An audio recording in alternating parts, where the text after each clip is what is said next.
On February 2nd, the Catholic Church celebrates the Feast of Consecrated Life. It's a day that carries a special significance for those in religious life.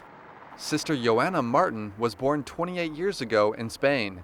She began her career working with youth groups, but she found her true calling when she noticed the work of a group of nuns helping the unemployed. Joanna began to question her own path in life.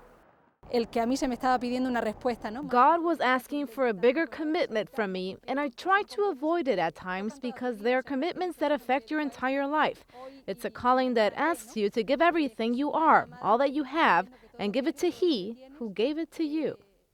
Day by day, Sister Joanna came to enjoy her duties as a religious. She finished her studies and came to know the Congregation of the Sisters of Mary Immaculate.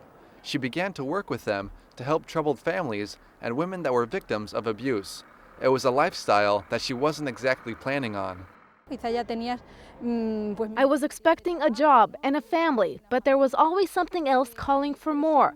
The way things turn out always hits you because maybe it's not what you expected, especially at a time when you're in charge of making choices in your life. 30-year-old Jinwo Muthukatil discovered his vocation due to illness. He worked for 3 months before it forced him to leave.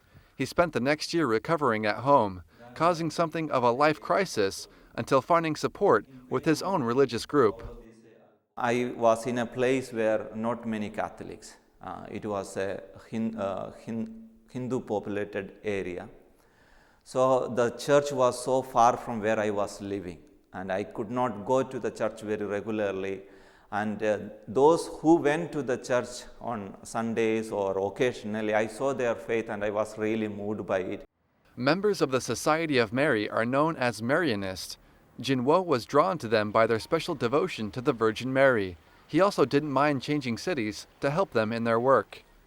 He eventually overcame the obstacles of culture shock and decided to live with the Marianist of India for 1 year.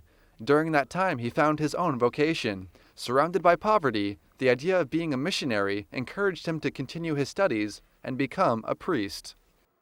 Sometimes when we hear the voice of God, it's like a person who's speaking to the other person.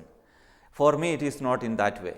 I see the voice of God in my life in a way that affected my life, in the events that played a role in my life. Some events were good events, some events were very bad events. Sister Joanna and Jinwo gave themselves to a life of community, obedience, and commitment, something they celebrate every day of the year.